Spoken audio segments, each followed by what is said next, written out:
पहला क्वेश्चन हमारा है मंगलम पाठ में कुल कितने श्लोक है। तो मंगलम पाठ में कुल 5 श्लोक है, आपको पता है। सभी संस्कृत के चैप्टर वाइज ऑब्जेक्टिव आपको मिलेगा प्लेलिस्ट में, जरूर विजिट कीजिएगा। अगला क्वेश्चन है पटना किस नदी के तट पर अवस्थित है। तो आंसर हमारा हो जाएगा गंगा नदी। फिर नेक्स्ट क्वेश्चन हमारा है सत्यमेव जयते श्लोकांश किस उपनिषद से लिया गया है। सत्यमेव जयते श्लोकांश किस उपनिषद से लिया गया है। तो मुंडकोपनिषद से, ठीक है। फिर अगला क्वेश्चन हमारा है वित्तशोक का हिंदी में अर्थ निम्न में से कौन सा है। वित्तशोक का निम्न में से हिंदी में अर्थ कौन सा है। तो आंसर हमारा हो जाएगा शोक रहित। फिर अगला क्वेश्चन हमारा है समुद्री पद में कौन सी विभक्ति है। समुद्री पद में कौन सी विभक्ति है। तो आंसर हमारा हो जाएगा सप्तमी विभक्ति। नान्य पद में कौन सी संधि है। तो नान्य पद में विसर्ग संधि होता है। फिर अगला क्वेश्चन हमारा है 7वां क्वेश्चन पात्रेण पद में किस विभक्ति का प्रयोग हुआ है। तो पात्रेण विभक्ति में किसका प्रयोग हुआ है। तो तृतीया विभक्ति की हुआ है। फिर अगला क्वेश्चन हमारा है नानृत पद में किन किन वर्णों का मेल है। नानृत पद में किन किन वर्णों का मेल है। तो आ प्लस अ का। दर्शन शास्त्र के सिद्धांत को निम्न में से कौन सा ग्रंथ प्रकट करता है। तो आंसर हमारा हो जाएगा सी उपनिषद। फिर अगला क्वेश्चन हमारा है 10वां सभी तपस्या का परम लक्ष्य डैश है। तो डैश में क्या हो जाएगा। आंसर सी हो जाएगा परमात्मा हो जाएगा। फिर अगला क्वेश्चन हमारा है कि किस नदी के ऊपर गांधी सेतु निर्मित है। किस नदी के ऊपर गांधी सेतु निर्मित है। तो आंसर हमारा क्या हो जाएगा सी गंगा नदी हो जाएगा, ठीक है। फिर अगला क्वेश्चन हमारा है कि सिख संप्रदाय के 10वें गुरु निम्न में से कौन थे। तो सिख संप्रदाय के 10वें गुरु निम्न में से कौन थे। तो गुरु गोविंद सिंह जी थे। 13वां नंबर हमारा क्वेश्चन है गुरु गोविंद सिंह जी का जन्म कहाँ हुआ था। तो आंसर हमारा क्या हो जाएगा पटना में। कहाँ जन्म हुआ था गुरु गोविंद सिंह जी का। तो पटना में जन्म हुआ था। फिर अगला क्वेश्चन हमारा है कौमुदी महोत्सव कब मनाया जाता था। कौमुदी महोत्सव कब मनाया जाता था। शरद ऋतु में। कब मनाया जाता शरद ऋतु। आंसर हमारा हो जाएगा बी। फिर अगला क्वेश्चन हमारा है सरस्वती कुलगृहम किसको कहा गया है। सरस्वती कुलगृहम किसको कहा गया है। तो आंसर हमारा हो जाएगा ए पाटलिपुत्र को। महितल तिलकम किसके लिए प्रयोग किया गया है। महितल तिलकम किसके लिए प्रयोग किया गया। आंसर हमारा डी हो जाएगा पाटलिपुत्र के लिए। पुराणों में पटना का नाम क्या था। पुराणों में पटना का क्या नाम था। तो पाटलिपुत्र था, ठीक है। अगला है हमारा कि किस नगर के समीप फूलों का अधिक उत्पादन होता था। तो पाटलिपुत्र। किस नगर के समीप। तो पाटलिपुत्र के समीप। अगला क्वेश्चन है किस वंश के शासन काल में कौमुदी महोत्सव मनाया जाता था, ठीक है। 20वां क्वेश्चन हमारा है कौमुदी महोत्सव का दृश्य वर्तमान में किस पूजा में दिखाई देता है। तो कौमुदी महोत्सव का दृश्य वर्तमान में लक्ष्मी पूजा में दिखाई देता है। आंसर हमारा हो जाएगा ए। फिर अगला क्वेश्चन है वह गांव महानगर बनेगा किसने कहा था। वह गांव महानगर बनेगा किसने कहा था। तो बुद्ध ने। आंसर हो जाएगा बी। फिर अगला क्वेश्चन हमारा है अथर्ववेद में कितनी ऋषिकाएं पाई जाती है। तो अथर्ववेद का आंसर हो जाएगा इसका डी 11 ऋषिकाएं पाई जाती है। आंसर हमारा 23 है। क्वेश्चन हमारा 23 है 24 ऋषिकाएं का वर्णन किस वेद में मिलता है। तो आंसर हमारा हो जाएगा बी ऋग वेद में। प्रत्येकम में कौन सा उपसर्ग है। तो प्रत्येकम में हमारा उपसर्ग कौन सा हो जाएगा प्रति। आंसर ए हो जाएगा।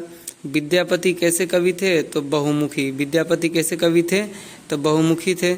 अगला क्वेश्चन हमारा है 26 नंबर की मैथिली के अतिरिक्त किस भाषा में विद्यापति की रचना है। तो मैथिली का अतिरिक्त रचना संस्कृत में है। तो आंसर हमारा क्या हो जाएगा डी हो जाएगा। 27वां क्वेश्चन है नीतिकार आलस्य को किस रूप में मानते हैं। तो नीतिकार आलस्य को रिपु रूप में मानते हैं। आंसर हमारा हो जाएगा बी। 28वां क्वेश्चन है बृहस्पति कहाँ के मंत्री थे। तो बृहस्पति मिथिला के मंत्री थे। कहाँ के मिथिला के मंत्री थे। अगला क्वेश्चन है श्रुत्वा अव्यय में निम्न में से कौन सा प्रत्यय होगा। तो आंसर हो जाएगा ए कत्वा। 30वां क्वेश्चन हमारा है आलसियों के सुख को देखकर वहाँ कौन लोग आ गए। तो आंसर हमारा हो जाएगा सी धूर्त लोग। अगला क्वेश्चन है आलसियों का रक्षक निम्न में से कौन होता है। आंसर हो जाएगा बी दयालु। अगला क्वेश्चन है कुल आलसियों की संख्या कितनी थी। तो कुल आलसियों की संख्या थी 4। आंसर हो जाएगा सी। 33वां क्वेश्चन है बच्चों की रक्षा कौन करता है? बच्चों की रक्षा कौन करता है? तो माता आंसर हो जाएगा बी। 34वां क्वेश्चन है चुपचाप क्यों नहीं रहते? किस आलसी ने कहा था? तो किस आलसी ने कहा था भाई? तो डी ऑप्शन हो जाएगा, आंसर होगा चतुर्थ आलसी।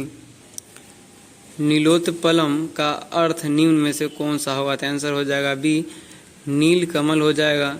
फिर अगला क्वेश्चन हमारा है शास्त्रकार्य पद का अर्थ निम्न में से कौन सा होगा? तो निम्न में से कौन सा पद होगा शास्त्रकार्य का अर्थ? आंसर होगा बी, शास्त्रकारों के द्वारा। फिर अगला क्वेश्चन हमारा है इतस्ततः पद से किसका बोध होता है? तो इतस्ततः पद से किसका बोध होता है? आंसर हमारा हो जाएगा सी, अव्यय।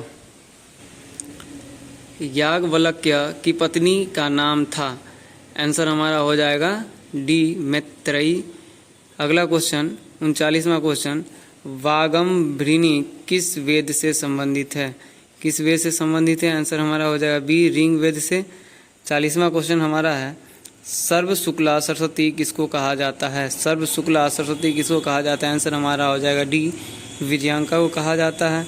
41वां हमारा क्वेश्चन है संस्कृत लेखिका समस्त पद में निम्न में से कौन सा समास है?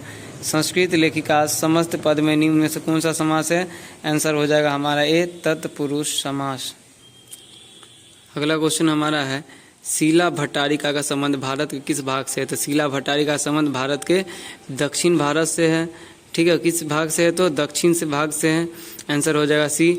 अगला क्वेश्चन विजयांका का समय कब माना जाता है? विजयांका का समय माना जाता है 8वीं सदी में। आंसर हो जाएगा हमारा सी। 44वां क्वेश्चन है वर्तमान काल की कवित्री निम्न में से कौन है? तो वर्तमान काल की कवित्री निम्न में से कौन है? तो पुष्पा दीक्षित।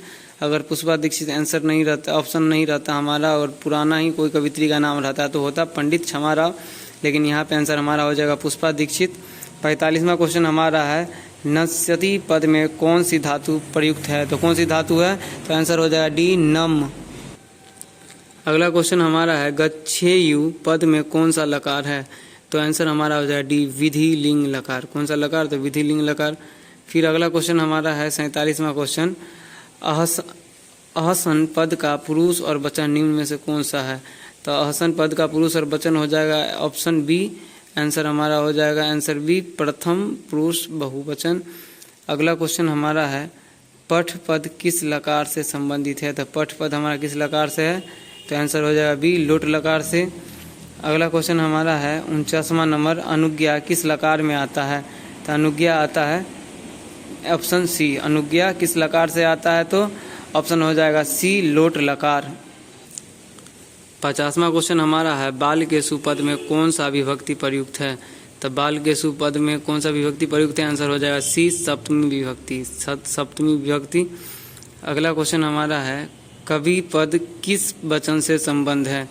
कवि पद आंसर हो जाएगा बी, एक वचन से। 52 नंबर क्वेश्चन हमारा है साधुन पद में कौन सा विभक्ति प्रयुक्त है? ऑप्शन हो जाएगा बी, द्वितीया विभक्ति। अगला क्वेश्चन है 53 नंबर क्वेश्चन हमारा पितृन पद का विभक्ति और वचन निम्न में से कौन सा है? तो पितृन पद का विभक्ति और वचन हो जाएगा आंसर बी, द्वितीया बहुवचन। यद्यपि अव्यय में कौन सी संधि प्रयुक्त है? यद्यपि अव्यय में गुण संधि प्रयुक्त है। आंसर हमारा हो जाएगा सी, गुण संधि। 55 नंबर क्वेश्चन हमारा है लोक्यम का संधि विच्छेद निम्न में से कौन सा है?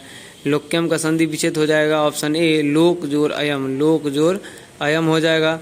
अगला क्वेश्चन हमारा है बालो वदत पद में कौन सी संधि है? तो कौन सी संधि है? आंसर हो जाएगा हमारा डी, पूर्व रूप संधि। 57 नंबर क्वेश्चन हमारा निम्न में से कौन सा वर्ण गुण है? निम्न में से कौन सा वर्ण गुण है? तो आंसर हमारा क्या हो जाएगा? ए हो जाएगा ओ। 58 नंबर क्वेश्चन है गंतव्यम और गमनीयम का अर्थ निम्न में से कौन सा है? आंसर हो जाएगा सी, जाना चाहिए। अगला क्वेश्चन है संख्या और कारक दोनों का बोध कराने वाला क्या कहा जाता है? आंसर हमारा हो जाएगा विभक्ति। ठीक है। 60वां क्वेश्चन हमारा है संस्कृत में कारक कितने होते हैं? तो संस्कृत में कारक कितने होते हैं? 6 कारक होते हैं। 61 नंबर क्वेश्चन है संस्कृत में स्त्री प्रत्यय कुल कितने होते हैं? तो संस्कृत में कुल स्त्री प्रत्यय 8 होते हैं। आंसर हो जाएगा हमारा ऑप्शन डी। अगला क्वेश्चन है, विभिन्न पदों का एक हो जाना क्या कहलाता है? विभिन्न पदों का एक हो जाना समास कहलाता है। आंसर हमारा हो जाएगा सी, समास। अगला क्वेश्चन हमारा है, परिमाण बताने के लिए किस विभक्ति का प्रयोग होता है? परिमाण बताने के किस विभक्ति का प्रयोग होता है? तो प्रथम विभक्ति का होता है। ठीक है। 64 नंबर क्वेश्चन हमारा है, सह वनम गच्छति, वनम पद में कौन सी विभक्ति है? तो वनम पद में द्वितीय विभक्ति है। अगला क्वेश्चन हमारा है, असत्यम पद में कौन सा समास है? तो असत्यम पद में नज समास है। 66 नंबर क्वेश्चन है, मह्यम का मूल शब्द निम्न में से कौन सा है? तो मह्यम का मूल शब्द निम्न में से हो जाएगा अस्मद। ऑप्शन हो जाएगा बी। 67 नंबर क्वेश्चन है, क्रिया से जिसका सीधा संबंध हो उसे क्या कहते हैं? ऑप्शन हो जाएगा बी, कारक। क्रिया से जिसका सीधा संबंध उसे कारक कहते हैं। अगला क्वेश्चन है, श शब्द का उच्चारण स्थान निम्न में से कौन सा है? तो आंसर हमारा हो जाएगा तालु। ऑप्शन हो जाएगा सी। अगला क्वेश्चन है, स्पर्श व्यंजन कितने होते हैं? तो स्पर्श व्यंजन कितने होंगे? तो ऑप्शन बी हो जाएगा 25। 70 नंबर, य निम्न में से कौन सा वर्ण है? तो यह कौन सा वर्ण है? अंतस्थ। ठीक है। ऑब्जेक्टिव कंप्लीट होने के बाद हम सब्जेक्टिव भी आप लोग को क्वेश्चन आंसर करवाएंगे, लेकिन आप लोग कमेंट में ज़रूर बताइएगा कि अगर सब्जेक्टिव कराना है या नहीं। ठीक है। अगर आप लोग का अगर डिमांड होगा तो मैं ज़रूर आप लोगों को लघु उत्तरीय प्रश्न और दीर्घ उत्तरीय प्रश्न कराऊंगा। तब तक के लिए बहुत बहुत धन्यवाद। आप प्ले लिस्ट में जाके भी क्वेश्चन जो ऑब्जेक्टिव वाला है उसे देख सकते हैं। ठीक है। Thank you.